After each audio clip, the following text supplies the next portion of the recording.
Hello everyone, स्वागत है आप सभी के पर्सनल चैनल रहा एजुकेशन में 69,000 भर्ती से रिलेटेड डॉक्यूमेंट्स कौन कौन से ले जाने हैं, किस प्रकार से अरेंज करना है। ढेर सारे प्रश्न इस पर आ रहे थे, तो ये वीडियो उसी पर समर्पित है। उसमें इस वीडियो में जितनी जल्दी में हो सके मैक्सिमम चीज़ों को हम लोग कवर करेंगे और कम से कम आप लोगों को कितने सेट तैयार करने, किस प्रकार से तैयार करने, सारी चीज़ें इसमें डिस्कस कर लेंगे। तो बहुत ध्यान से देख लीजिएगा, इस एक वीडियो से आपको काफ़ी ज़्यादा रिलैक्सेशन मिल जाएगा। ठीक है, तो चलिए बिना किसी देरी के वीडियो शुरू करते हैं। वीडियो मैक्सिमम शेयर कर दीजिएगा। देखिए मित्रों, 69,000 भर्ती में जो डॉक्यूमेंट्स हैं, इसके पहले वीडियोस मैंने लगभग 2 वीडियो बनाई थी, उसमें सारी चीज़ें आपको समझा दी थी। आप लोगों ने बोला था सर फिर से एक बार रिफ्रेशली एक वीडियो बना दीजिए। देखिए, सबसे इम्पोर्टेंट बात है कि रजिस्ट्रेशन से, अभी मैं एकेडमिक के बारे में कुछ नहीं बात कर रहा हूँ, पार्टिकुलर इस भर्ती की अगर मैं बात करूँ तो जिस दिन आपने रजिस्ट्रेशन किया था 5 दिसंबर से लेकर 22 दिसंबर के बीच में, उसमें 2 चीज़ें थी। एक, आपने जो रजिस्ट्रेशन किया था उसमें लिखा होगा ये पूर्ण आवेदन नहीं है, ठीक है ना।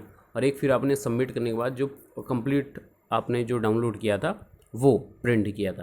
तो ये 2 चीज़ें प्रमुखता से आपके पास होनी चाहिए। अब कई लोग बोलेंगे कि सर पेमेंट वाली चीज़ें नहीं है, या कई लोग बोलेंगे मेरे पास है।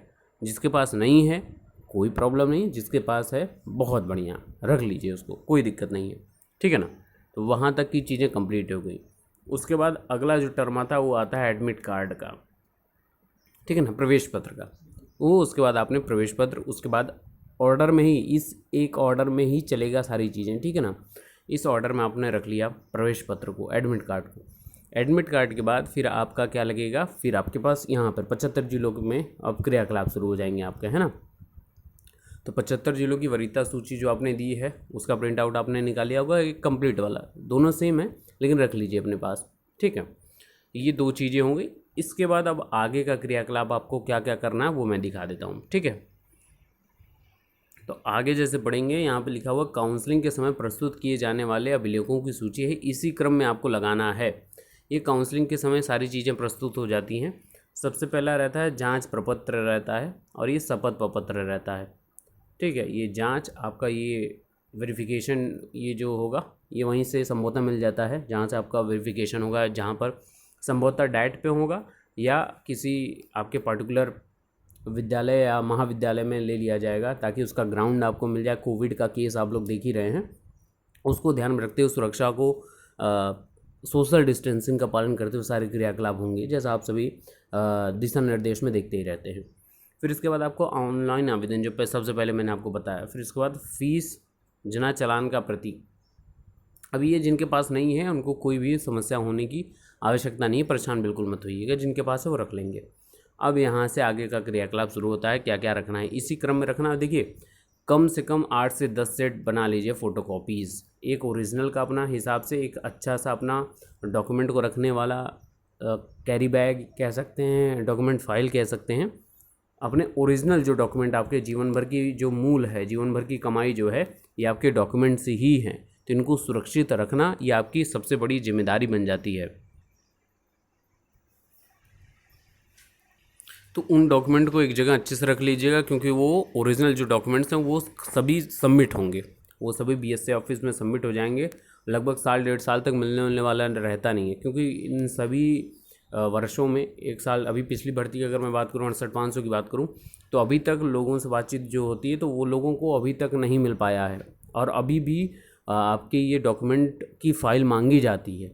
तो अपने पास रखना ही रखना है, एक्स्ट्रा अपने पास एक अलग से रख लीजिएगा, ताकि उसकी आप उसी से फ़ोटो कॉपी करा करा के आप नया नया बनाते रहें। ये बहुत ध्यान से रखिएगा, क्योंकि कई बार क्या होता है कि हम लोग एक्स्ट्रा रख नहीं पाते हैं, वहीं सबमिट कर देते हैं जल्दबाजी में, कहीं कहीं मांगना पड़ता है, फिर प्रॉब्लम हो जाती है, फिर बीएससी ऑफिस जाना पड़ता है, दौड़ लगानी पड़ती है। हालांकि वो काम बहुत आसान होता है, उनको उठा के देना ही है, लेकिन इतने लोगों की फाइलें वहाँ रहती हैं, फिर प्रॉब्लम क्रिएट हो जाती है ना। तो उसको लेकर बहुत सावधान रहिएगा। फिर इसके बाद हाई स्कूल का अंक पत्र और हाई स्कूल का प्रमाण पत्र, आप रिज़ल्ट और आपका हाई स्कूल का जो प्रमाण पत्र है, सर्टिफिकेट, वो रख लीजिए एक लाइन से। फिर इंटर का अंक पत्र और इंटर का प्रमाण पत्र आपको रख लेना है। कई लोग बोलेंगे कि सर सीबीएसई वाले हैं या हमारा जो है परसेंटाइल वाला है, तो वो एक ही में होगा, है ना, पूरा आराम से कवर्ड होगा, वो एक ही है, उसको एक आप यूज़ कर लीजिए। इसके बाद स्नातक का अंक पत्र समेत तीनों, अगर आपने बीए बीएससी BCA जो भी किया हुआ है तो वो 3 वर्ष का अपना अंक पत्र रख लीजिए इस समझ से एक साथ। अगर बीटेक किया हुआ तो 4 वर्षों का पूरा रख लीजिए, सेमेस्टर वाइज 8 सेमेस्टर का जो भी आपने किया है उस हिसाब से रख लीजिए। फिर स्नातक का प्रमाण पत्र यानी कि प्रोविजनल डिग्री अगर आपके पास है या डिग्री है तो वो रख लीजिए, ठीक है। वो 6 महीने के लिए मान्य होती है, ये आपको पता ही होगा। फिर उसके बाद आगे बात करूँ मैं 11वें नंबर पर, तो आपका BTC या आपने जो भी BTC के अलावा DLED जो भी किया है, DED किया हुआ है या इसके अलावा आपने BED किया हुआ है तो वो अपने हिसाब से आप उसके समस्त सेमेस्टर का हो या ईयर वाइज हो तो उसका अंक पत्र और नीचे उसका फिर प्रमाण पत्र यानी कि डिग्री या प्रोविजनल आप रख लीजिएगा, ठीक है ना। और BTC किया आपने, DLED किया तो उसका डिप्लोमा।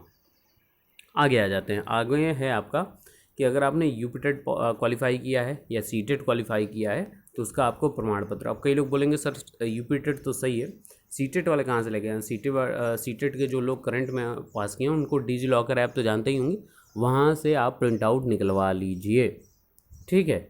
यही हो, एक ही माध्यम बचा और सबको पता ही है कि वहीं से प्रिंट आउट हो, फिर वेरिफिकेशन बोलेंगे डिजी लॉकर में तो आप दिखा सकते हैं या खुद वो ऑथेंटिकेट कर सकते हैं, क्रॉस चेक कर सकते हैं। वेरिफिकेशन का मतलब ही तो यही होता है ना।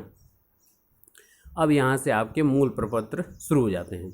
आप जाति अगर आपका है तो आप जाति अपना प्रमाण पत्र लगा लेंगे और फिर आपका निवास है तो निवास यहाँ पर उसके बाद लगा देंगे। विशेष आरक्षण में आप आ जाते हैं, जैसे भूतपूर्व सैनिक हैं, स्वतंत्रता संग्राम सेनानी के आश्रित हैं, इसके अलावा आप फ्रीडम फाइटर हैं, दृष्टिबाधित हैं, ये सभी इसके अंतर्गत आ जाएंगे, ठीक है। और फिर इसके बाद अन्य चीज़ें जो चीज़ अगर वो बोलते हैं शामिल करने, देखिए ये पूरा जो प्रपत्र है ना, ये वेरिफिकेशन के समय इसी अकॉर्डिंग में आप लोगों को लगाना पड़ेगा। तो ये पहले से ही आप अपने हिसाब से लगाए रहिए ताकि वहाँ पर आपको परेशानी का सामना करना ना पड़े। फिर इसके बाद ये ध्यान सुन लीजिएगा कि उपरोक्त समस्त अभिलेख चयन कवर फाइल में मूल रूप से उक्त क्रम के अनुसार लगे हुए लिए जाएंगे। ध्यान से समझ लीजिए, लिए जाएंगे। समस्त अभिलेखों की स्वप्रमाणित छायाप्रति इसी क्रम में 2 पत्रावली फाइल कवर में ली जाएंगी और जांच प्रपत्र पर नवीन फ़ोटो मूल रूप में लगाएं। देखिए जितनी आपके पास डॉक्यूमेंट होगी, ओरिजिनल को तो आप चयन कवर वाले में, जैसा मैंने आप लोगों को बताया था पहले कभी वीडियोस में जब मैंने बनाए थे, तो ओरिजिनल डॉक्यूमेंट को बहुत अच्छे से एकदम से, मतलब जो चैन कवर्ड वाली आती हैं फाइल्स, उसमें रख दीजिएगा ताकि वो सुरक्षित रहें। कहीं पर भी रखे जाएँ तो आपके सुरक्षित हों। उसमें अपना नाम ऊपर जो रहता है वहाँ पर अपना एक पेज में नाम लिखकर अपनी फ़ोटो लगा दीजिए ताकि वो ऊपर से ही डॉक्यूमेंट देखने में आपको पता चल जाए। दूसरी इंपॉर्टेंट बात, जितनी भी फ़ोटो कॉपीज़ हैं, अगर आपने BTC की काउंसलिंग कराई है ऑफलाइन में, अगर आपको पता होगा, या BED की काउंसलिंग जब भी कराने जाते हैं या कॉलेज जब अलॉट हो जाते हैं तो वहाँ पर जब अपना सारा डॉक्यूमेंट रखने जाते हैं तो आप एक फ़ाइल, सिंपल सी फाइल ले लीजिएगा जिसमें आपके डॉक्यूमेंट्स सारी चीज़ें, ऊपर अपना सारा डिटेल लिख दीजिएगा, उसमें फ़ोटो कॉपीज़ के साथ अपना पिक्चर ऊपर सबसे ऊपर लगा दीजिएगा, फ़ोटो जिसको बोलते हैं। और ओरिजिनल में भी फ़ोटो कम से कम अपने पास ये 2 सेट, काउंसलिंग के समय 2 सेट रखिएगा, कम से कम 2 सेट, ठीक है। बाकी मैं ये 8 से 10 सेट जो बोल रहा हूँ ये टोटल हैं, इसी में 2 इंक्लूडेड है, इसको अपने पास रखिएगा, घर पर सुरक्षित रखिएगा, क्योंकि इसके बाद ये तो काउंसलिंग के समय हो गया। फिर BSA ऑफिस में भी इसी को आपको लगाना पड़ेगा, BSA ऑफिस में भी लिया जाएगा। फिर आप संबंधित जब विद्यालय लॉट हो जाएगा तो संबंधित BRC पर, ब्लॉक रिसोर्स सेंटर जो होता है ना, BRC पर मांगा जाएगा, वहाँ पर भी आपको देना पड़ेगा ये सारी चीज़ें। इन सब के साथ फ़ोटोज़ अपनी समझ लीजिएगा, अगर फ़ोटो नहीं है तो उसको क्लिक करवा लीजिए, बहुत जल्दी मिल जाता है, आधे घंटे के अंदर, बहुत परेशान होने की आवश्यकता नहीं है। तो ठीक है, BRC भी जमा होगा। फिर संबंधित जब आप विद्यालय पे कहीं जाएंगे, जब आप ज्वाइन करेंगे तो वहाँ पर भी ये सबमिट होता है। तो ये डॉक्यूमेंट अपन, फिर उसके बाद साल भर में कई बार रीवेरिफिकेशन हो जाता है, कई बार बोला जाता है कि ये पार्टिकुलर क्रियाकलाप के लिए सभी के मांग लिए जाते हैं डॉक्यूमेंट्स, तो ये आपके पास अगर है तो आप बहुत ही अच्छे तरीके से उन सारी चीज़ों को रख लीजिए, ठीक है। अब डॉक्यूमेंट्स ये आप सभी को तो पता चल गए कौन कौन से डॉक्यूमेंट्स है, पुनः एक बार और दिखा दूँ मैं आप लोगों को कि डॉक्यूमेंट्स लगेंगे कौन कौन से। 69,000 का आवेदन पत्र, प्रवेश पत्र, रिजल्ट जो आया, हाँ रिजल्ट उसमें छूट गया था, रिजल्ट रख लीजिएगा अपने पास, ठीक है। ये रिजल्ट ही वेरीफाइड करेगा आपको जो करंट का रिजल्ट आया था। हालांकि जब आपने 75 जिलों की वरीयता भरी है तो उसमें सारी चीज़ें मेंशन है, लेकिन रिजल्ट भी अपने पास रख लीजिएगा, ठीक है। बाकी ये सारी चीज़ें आपके पास होंगी ही होंगी। जाति, निवास, पहचान पत्र, हाँ वेरिफिकेशन के लिए देखिए अब कई बार क्या था, इस बार तो थोड़ा नियम भी बदल गया।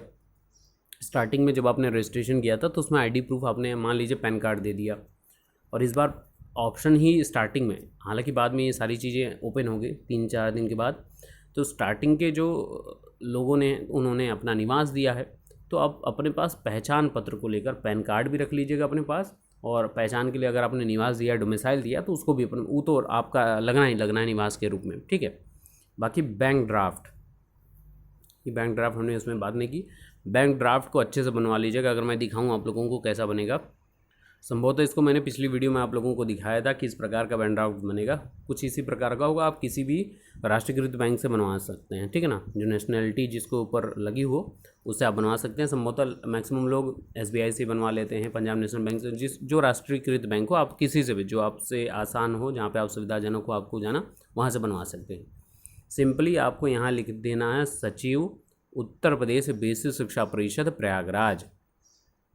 अगर आप जनरल या OBC कैटेगरी कैंडिडेट हैं, आपको 500 रुपये की DD बनवानी है। रिजर्व कैटेगरी यानी रिजर्व में बस SC और ST हैं तो आपको 200 रुपये का, और PH हैं तो आपको फ्री का बनवाना है, ठीक है। तो ये जाकर आप बनवा सकते हैं। याद रखिएगा, इसको इंग्लिश हिंदी या इसमें मिस्टेक करने की कोशिश मत करिएगा, नहीं तो थोड़ी सी आपको प्रॉब्लम हो जाती है। सचिव है तो सचिव रखिए, कई लोग सेक्रेटरी ये वगैरह वगैरह। देखिए, अगर इतना बदलाव करने की कोशिश की गई होती, हालांकि अभी काउंसलिंग के लिए जब पत्र जारी होगा तो उसमें और भी डिटेल में दे दी जाएगी, लेकिन 13 तारीख का जो आपका कह सकते हैं कि विज्ञप्ति जारी हुई, उसमें भी बहुत अच्छे से यही बोला गया था। अगर उनको इंग्लिश में बोलना होता तो इंग्लिश में भी वो लिख दिए होते, ठीक है। तो सचिव उत्तर प्रदेश बेसिक शिक्षा परिषद प्रयागराज के नाम से ही बनवाइएगा DD, ठीक है। और इसके अलावा जो भी चीज़ें डिटेल में मैं उस पर आऊँगा, जैसे कैरेक्टर हो गया, फिटनेस हो गया, जिसको मेडिकल भी हम लोग बोल देते हैं, वगैरह वगैरह चीज़ों पर उस पर एक अलग से स्पेशल वीडियो बन जाएगी, ठीक है। बाकी लेटेस्ट अपडेट के लिए बने रहिए Raj education. Best of luck, thank you so much. इस अकॉर्डिंग में लगा लीजिएगा, थैंक यू।